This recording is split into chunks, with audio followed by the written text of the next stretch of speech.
ಬೆಂಗಳೂರಿನ ತಿರುಪತಿ ತಿರುಮಲದಲ್ಲೂ ಭಕ್ತರ ದಂಡೆ ಅಲ್ಲಿ ಸೇರಿದೆ. ಮಧ್ಯರಾತ್ರಿಯಿಂದಲೇ ಸರತಿ ಸಾಲಿನಲ್ಲಿ ಭಕ್ತರು ನಿಂತಿದ್ದಾರೆ.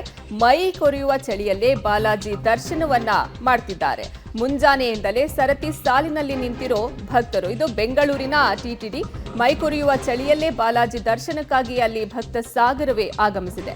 ಬೆಳಗಿನ ಜಾವ 3:37ಕ್ಕೆ ವೈಕುಂಠ ದ್ವಾರ ಬೆಂಗಳೂರಿನಲ್ಲಿ ಓಪನ್ ಆಯಿತು. ಮುನ್ನೆಚ್ಚರಿಕಾ ಕ್ರಮವಾಗಿ ಪೊಲೀಸ್ ಬಿಗಿ ಭದ್ರತೆಯನ್ನು ಸಹ ಒದಗಿಸಲಾಗಿದೆ. ಮಧುವಣಗಿತ್ತಿಯಂತೆ ಸಿಂಗಾರಗೊಂಡಿದೆ ಬೆಂಗಳೂರಿನ ವೈಯಾಲಿ ಕಾವಲ್ನಲ್ಲಿರುವಂತಹ ಟಿಟಿಡಿ. ಬೆಂಗಳೂರಿನ ತಿರುಪತಿ ತಿರುಮಲದಲ್ಲೂ ಭಕ್ತರ ದಂಡು ಆಗಮಿಸಿದೆ.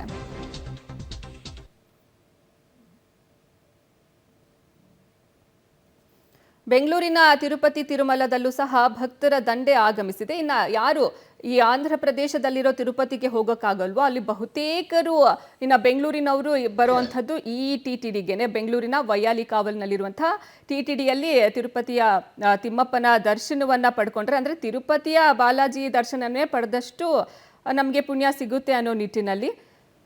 ಈ ಬಗ್ಗೆ ಹೆಚ್ಚಿನ ಮಾಹಿತಿ ನೀಡ್ತಾರೆ ನಮ್ಮ ಪ್ರತಿನಿಧಿ ಮಾದೇಶ್. ಲೈವ್ನಲ್ಲಿ ಜಾಯ್ನ್ ಆಗಿದ್ದಾರೆ. ಮಾದೇಶ್, ಈಗ ತಿರುಪತಿಯಲ್ಲಿ ಆ ರೀತಿ ಒಂದು ಘಟನೆ ಆಯಿತು, ಆ ನಿಟ್ಟಿನಲ್ಲಿ ಇಲ್ಲಿ ಯಾವ ರೀತಿ ಭದ್ರತೆಯನ್ನ ಕೈಗೊಂಡಿದ್ದಾರೆ? ಇನ್ನು ಹಿರಿಯರಿಗೆ ಮಕ್ಕಳಿಗೆ ಪ್ರತ್ಯೇಕ ವ್ಯವಸ್ಥೆ ಏನಾದರೂ ಕೈಗೊಂಡಿದ್ದಾರಾ?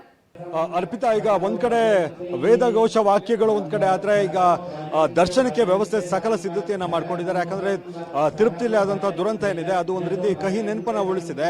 ಅದರಿಂದಾಗಿ ಸಂಪೂರ್ಣ ವ್ಯವಸ್ಥೆಯನ್ನ ಮಾಡಿರುವಂತದ್ದು. ಎಲ್ಲ ಕಡೆಗಳಲ್ಲೂ ಕೂಡ ಬ್ಯಾರಿಕೇಡ್ ಗಳನ್ನ ಹಾಕಿ ಏನು ಭಕ್ತರು ಬರ್ತಾರೆ ಅವ್ರಿಗೆ ಯಾವುದೇ ರೀತಿಯಾದಂತಹ ತೊಂದರೆ ಆಗಬಾರ್ದು, ಅದೇ ರೀತಿಯಾಗಿ ಸರತಿ ಸಾಲಿನಲ್ಲಿ ನಿಂತು ಅವರು ದರ್ಶನವನ್ನು ಮಾಡೋದಕ್ಕೆ ವ್ಯವಸ್ಥೆಯನ್ನ ಮಾಡಿರುವಂತದ್ದು. ಇದು ಗಮನಿಸಬಹುದು.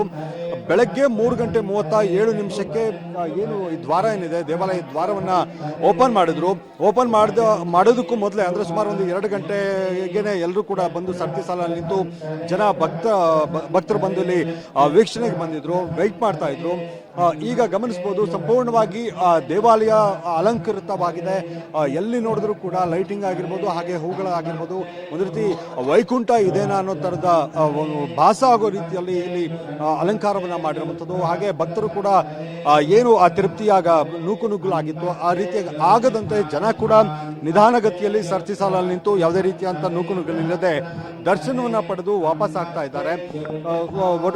ಸುಮಾರು ಇವತ್ತು 70,000 ಜನ ಬರುವಂತ ನಿರೀಕ್ಷೆಯನ್ನ ಇಲ್ಲಿನ ಟಿಟಿಡಿ ಅವರು ಇಟ್ಕೊಂಡಿರುವಂಥದ್ದು. ಅದರಿಂದಾಗಿ ಸಂಪೂರ್ಣ ಬ್ಯಾರಿಕೇಡ್ಗಳನ್ನು ಹಾಕಿದ್ದಾರೆ.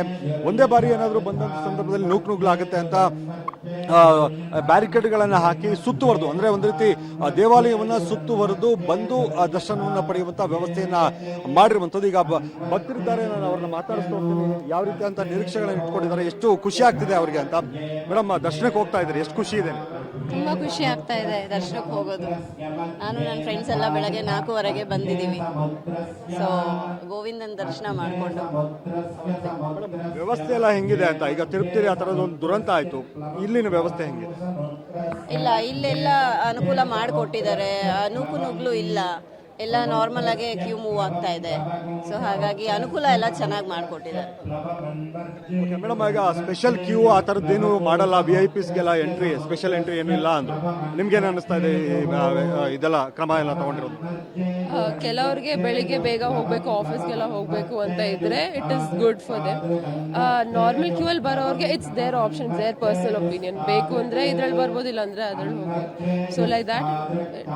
ನೀವು ಎಷ್ಟೊತ್ತಿಂದ ಲೈನಲ್ಲಿ ನಿಂತಿದ್ದೀರಿ? ನಾನು 5:30ಗೆ ಬಂದಿದ್ದೀನಿ. ಸೊ 5:30ಇಂದ ಇಲ್ಲಿ ತನಕ ಲೈನಲ್ಲಿ ಇದ್ದೀನಿ. ಈಗ ದೇವಾಲಯದ ಆವರಣಕ್ಕೆ ಎಂಟರ್ ಆಗಿದ್ದಾರೆ, ಎಷ್ಟು ಖುಷಿ ಇದೆ ವೈಕುಂಠ ದ್ವಾರದ ದರ್ಶನ ಮಾಡೋದು? ಖುಷಿ ಆಗ್ತಾ ಇದೆ ಬಂದಿರೋದು. ಓಕೆ, ಇದು ಭಕ್ತರು ಹೇಳ್ತಾ ಇರುವಂಥದ್ದು. ತುಂಬಾ ಖುಷಿಯನ್ನ ವ್ಯಕ್ತಪಡಿಸ್ತಾ ಇದ್ದಾರೆ. ಆ ದುರಂತ ಹೌದು, ಅದು ಕಹಿ ನೆನಪು. ಅದರ ಜೊತೆಗೆ ಈಗ ಎಲ್ಲಾ ರೀತಿಯಂತ ಸಿದ್ಧತೆಗಳನ್ನ ಇಲ್ಲಿ ಮಾಡ್ಕೊಂಡಿದ್ದಾರೆ. ನಮ್ಗೆ ಇಲ್ಲಿ ಒಳಗಡೆ ಬಂದಂತ ಸಂದರ್ಭದಲ್ಲೇ ನಮ್ಗೆ ತುಂಬಾ ಖುಷಿ ಆಗ್ತಿದೆ, ಒಳ್ಳೆ ರೀತಿಯಂತ ಪಾಸಿಟಿವ್ ವೈಬ್ ಸಿಗ್ತಾ ಇದೆ ಅನ್ನುವಂತ ಮಾತನ್ನ ಭಕ್ತಾದಿಗಳು ಹೇಳ್ತಾ ಇರುವಂಥದ್ದು. ಅರ್ಪಿತಾ, ಧನ್ಯವಾದ ಮಾದೇಶ್ ನಿಮ್ಮೆಲ್ಲ ಮಾಹಿತಿಗಾಗಿ.